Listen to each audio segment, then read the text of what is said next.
Olá amigos e amigas, bem-vindos mais uma vez ao canal Monoteísmo Racionalista. E no React de hoje nós vamos então falar um pouquinho ou reagir sobre algumas partes do debate entre o missionário messiânico chamado Tzadok Ben Derech, que na verdade é pseudônimo do senhor Fábio Moraes de Aragão, que é representante do assim chamado judaísmo nazareno, e o rabino ortodoxo Eliyahu Haskell, que todos conhecem. Esse debate, que ocorreu há mais ou menos um ano, foi transmitido pelo podcast do Rogério Vilela, conhecidíssimo, no Inteligência Limitada. E o link do debate vai estar, então, na descrição desse vídeo, completo, para que vocês possam, então, observar as partes mais interessantes, mais importantes. Muito bem, o rabino Haskell, conhecido de todos, ele começa neste debate com o Tzadok, mencionando as coisas terríveis feitas em nome de Jesus pela igreja cristã e em especial contra os judeus. E o Tzadok ofereceu a seguinte resposta, prestem bem atenção. Ele diz: veja, a nossa base também é a Torá. Nós não cremos que o Shabat foi anulado. Eu creio que nós devemos olhar a Torá. Agora, em relação, vamos pegar. Ele trouxe vários pontos interessantes, né? Vou tentar me lembrar de todos. Mas, por exemplo, algumas coisas erradas foram feitas em nome de Yeshua, de Jesus? Foram cruzadas, inquisição, pogroms, ou seja, desvios existem sim. Então a primeira coisa que eu quero distinguir é Yeshua. Ele falou até para amar o inimigo. Se a gente olhar o que ele diz, amar até o inimigo, ele nunca endossou cruzada e etc. Esta é a fala do senhor Tzadok. E eu não vou reproduzi-la aqui por conta de direitos autorais que eu poderia estar infligindo. O senhor Tzadok, ele afirma que a Torá também seria a base da sua crença. E isso é bem interessante, sendo que é a própria Torá, aquele documento que refuta quase tudo o que ele crê. Mas enfim, vamos seguir. Sobre o Shabat, ele fala que ele preza o Shabat, observa o Shabat. Talvez o Tzadok tenha se esquecido daquilo que Paulo, né, afirma sobre guardar dias, meses e anos como algo rudimentar na sua linguagem, fraco e pobre. Em Gálatas 4:10, facilmente verificável. O mesmo Paulo diz que ninguém deve ser julgado quanto aos sábados e quanto ao comer e o beber. Colossenses 2:16-17. Assim sendo, é estranho que ele diga que a Torá é a base do que ele crê. Um dos maiores expoentes da sua fé tenha escrito tais coisas? Não concordam? Das duas, uma. Ou ele segue a Torá ou segue o pensamento de Paulo. As duas coisas ao mesmo tempo não dá. No Evangelho, Jesus é retratado em certa situação na qual, segundo se lê, ele teria declarado puro todos os alimentos. Marcos 7:18-19. Será que o senhor Tzadok acredita nessa declaração de Jesus ou Yeshua? E em outra parte, afirma-se que ele violava o dia de Shabat, João 5:18. Fato comprovado, não porque teria curado alguém no dia de sábado, mas sim porque, contrário à Escritura, ordenou que seu interlocutor carregasse a sua cama neste dia. Jeremias 17:21 deixa muito claro que era proibido carregar cargas no dia de Shabat. Assim fica difícil entender que tipo de Torá o senhor Tzadok diz crer. Certamente não é aquela atribuída a Moisés. Sobre as coisas erradas feitas em nome de Jesus, eu digo que não. Nada que o cristianismo fez historicamente contra os não cristãos foi simplesmente feito por conta da própria religião ou do sistema religioso que o representava. Tudo o que foi feito, inclusive os horrores e os sofrimentos perpetrados contra os opositores do cristianismo, foi feito sob ordem direta e explícita de Jesus, ou Yeshua. Isto porque na parábola dos talentos, o homem nobre, ou seja, é ele mesmo, que parte para longe a fim de tomar um reino para si e voltar depois. Os seus concidadãos, logicamente aqui os judeus, que não quiseram que ele reinasse sobre eles, seriam entregues aos servos do homem nobre, para que fossem executados em sua presença. Lucas 19, 27. Aliás, há uma injunção ali, trazei-os aqui e matai-os diante de mim. Não entender tal linguagem assim tão explícita é se fazer de desentendido ou de bobo. Sabemos que de bobos, líderes religiosos, não tem nada. Ou seja, ele disse sim para que os outros, isto é, seus seguidores, amassem seus inimigos. Porém, os inimigos dele mesmo, pela parábola, ele ordena um massacre. Bem, talvez o termo amassem aqui possa estar no seu primeiro sentido, talvez no sentido de amassar, não é mesmo? Tzadok agora muda para as profecias. Tudo, diz ele, tudo o que Daniel profetizou em Daniel 9 vai ocorrer até a destruição do segundo templo, ou seja, até o ano 70. É uma profecia que fala sobre a vinda do Mashiach ainda no primeiro século. Ou seja, o Messias teria de vir no primeiro século. Prestem bem atenção nesta fala do Senhor Tzadok. Está aqui do lado para que vocês possam conferir. Bom, gente, é fato que tudo que Daniel escreveu no seu capítulo 9 deveria mesmo ocorrer até o ano 70.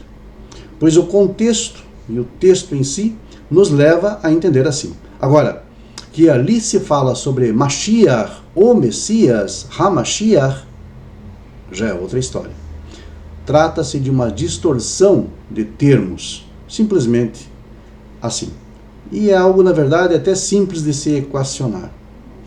Há dois personagens em Daniel 9 tratados como Mashiach, e nenhum deles é referência ao HaMashiach, ao Messias, ao ungido escatológico, tal como nós o conhecemos. E por quê? Porque nenhum desses termos, quando eles ocorrem, são acompanhados por artigo definido. Logo, não trata-se de o Messias.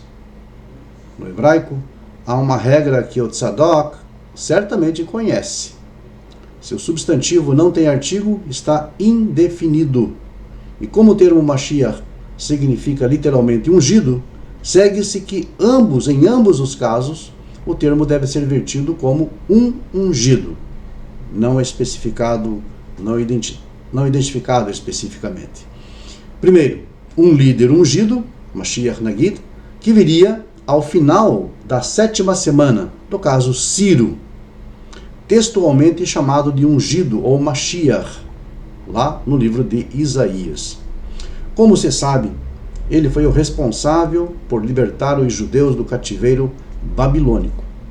Já o segundo ungido, que é mencionado ao fim das 62 semanas, e que seria cortado, isto é, morto, já não seria mais. No hebraico, ve'en lo. E isso é referência a Onias III, que foi o último sumo sacerdote legítimo da casa de Arão, executado no ano 171 antes da Era Comum. A frase que segue a esse texto, depois de ser cortado um ungido, ve'en lo, no hebraico, significa algo como já não será mais. Ou seja, encerraria o caso aqui, pois para os cristãos, Jesus, diferentemente disso, teria ressuscitado, e esta frase, ve'en lo, e não será mais, impede isso. Já não será mais, ou seja, acabou, morreu, sem mais chances. E aí, refere-se mesmo a Jesus ou Yeshua? Diz ainda o Tzadok, existe uma coleção da editora ArtScroll que é uma editora judaica de Nova York, comentando o seguinte: olha, pelos cálculos de Daniel, o Messias teria que vir no primeiro século. Só que para os judeus ortodoxos ele não veio. E aí está escrito nesse livro ortodoxo o seguinte: muitos eruditos defendem que Daniel errou a profecia. Prestem bem atenção nesse comentário que está ao lado aqui para vocês averiguarem. Isso foi o que o Tzadok disse nesse debate com o rabino Eliyahu Haskin. Bem, como ele não cita qual obra específica da ArtScroll tem muitas obras publicadas, não sabemos qual obra seria essa, nem o título, nem a página, nada, fica difícil comprovar a fonte. Eu não encontrei nada do tipo. Agora, quanto ao erro de Daniel, o que o Tzadok aqui dá a entender é que os judeus afirmam categoricamente que Daniel errou a profecia das 70 semanas, sugerindo que essa conclusão judaica teria a ver com a rejeição deles a Jesus, ou seja, como se eles, os judeus, desejassem esconder, ocultar uma suposta revelação de Jesus bem ali na profecia das 70 semanas, no capítulo 9 de Daniel, e em especial nos versos 25 a 27, que trazem estes cálculos. Sabemos que os cristãos e messiânicos em geral tendem a pensar que a rejeição de Jesus pelo judaísmo é mantida por meio de textos que eles ocultariam, interpretações que escondem do povo comum, teoria conspiratória bem antiga e veladamente antissemita também. O Talmud traz uma ideia proposta por Rava, que Daniel errou em seus cálculos? Sim, mas quais cálculos? Estes sobre as 70 semanas? Não, Tzadok. Conforme diz o tratado Megillah 12a, Daniel teria errado, de acordo com a opinião do Rava. Teria errado na contagem do início do período dos 70 anos de exílio, conforme Daniel 9, 1 a 2, onde a forma verbal binoti reflete a noção de que Daniel estaria refazendo a sua contagem, mas sobre o início do cativeiro babilônico. Entretanto, isso é no verso 2, e não nos versos 25 a 27, como sugere o Tzadok. E o fato de Daniel ter errado anteriormente em sua contagem não implica que o que temos agora em seu texto seja errado, uma vez que no texto do capítulo 9 temos exatamente a correção dos cálculos. E diz ainda o Tzadok: e por que ele supostamente errou? E aí o Talmud fala o seguinte, que você não pode tentar calcular os dias da vinda do Mashiach, porque se você calcular, ele teria que ter vindo no primeiro século. Mais uma vez, peço que vocês se atentem bem para o comentário do Sr. Tzadok. A nossa resposta, gente, aqui mais uma vez, a ojeriza cristã, aquilo que é judaico, se levanta e se expõe mais uma vez. A pessoa pode até dizer que advoga a Torá, que a cumpre, que ama a Torá e que se sente como um judeu, só que quando a realidade se impõe, tal pessoa se mostra comum, como qualquer outro antagonista que repudia o pensamento tradicional do povo de Israel. O Talmud de fato proíbe que alguém tente calcular os dias da vinda do Mashiach.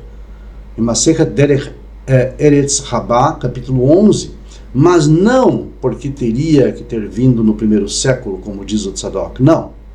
E a razão para isso é simples. O mesmo Talmud traz a ideia, por exemplo, do Rabi Hillel, que as profecias messiânicas já haviam se cumprido bem antes. Quando? Nos dias de Ezequias, rei de Judá, de acordo com o Tratado de Sanhedrin 99a. Naturalmente, o Talmud não subscreve as ideias do Sr. Tzadok, de que pelos cálculos o Mashiach deveria vir no século I. Esta menção nem sequer existe ali. E ainda, como vemos, existe a impressão de que o Messias já até teria vindo bem antes, de 7 séculos antes. É claro que o Talmud é um conjunto de opiniões que em muitas matérias são divergentes entre si. Assim, usá-lo de forma monolítica é absurdo, tendo em vista que o Talmud não bate martelo sobre nada, menos ainda em questões de ordem escatológica. Assim como há uma opinião X para algo no Talmud, sempre haverá outra opinião Y para o mesmo caso. Mais curioso ainda é ver messiânicos usarem o Talmud e os escritos da tradição quando bem lhe aprazem, porém esquecem tacitamente de mencionar que o Talmud rejeita de forma absoluta a ideia de um Messias da forma como ele advoga. Só que isso no Talmud é uma das raras unanimidades. Nisso o Talmud é unânime, rejeição a Yeshua como Mashiach. Ah, mas isso ele não vai mesmo dizer, é óbvio. Para deixar claro, embora exista esta opinião de que não se deva calcular a vinda do Mashiach, os dias da vinda do Mashiach, isso é o que mais se faz tradicionalmente, de certa forma. Eminências como Rabi Saadia Gaon, Rashi, Maimonides, Nachmanides, Rabi Donizak Abravanel, Rabi Isaac Luria, Arizal, o Zalman de Iliade, Gaon de Vilna, todos eles já se aventuraram nesses cálculos. Em síntese, o que o Talmud proíbe é dar uma data exata, mas não é errado calcular as épocas ou os tempos messiânicos, como aliás Daniel fez. Foi o que todos esses antigos sábios também algum dia já fizeram. E assim concluímos mais um React aqui no nosso canal. Minha gente, eu gostaria mais uma vez de pedir o apoio de vocês para que vocês considerassem a possibilidade de ser membro deste canal. Clique no link que está logo abaixo do player, seja membro, conheça os benefícios, assine e apoie o nosso canal se você gostaria que esse trabalho continuasse, nos ajudando então a divulgar cada vez mais vídeos e mais conteúdo sobre o monoteísmo e sobre, logicamente, as polêmicas da religião. E também, de outra forma, se você deseja apoiar esse canal, você pode doar qualquer quantia pelo código PIX que está logo aqui na tela. E qualquer contato com o professor João Alves Correia você pode fazer pelo WhatsApp, que aparece também aqui na tela agora. Muito obrigado a todos pelo apoio e também pela divulgação do nosso canal.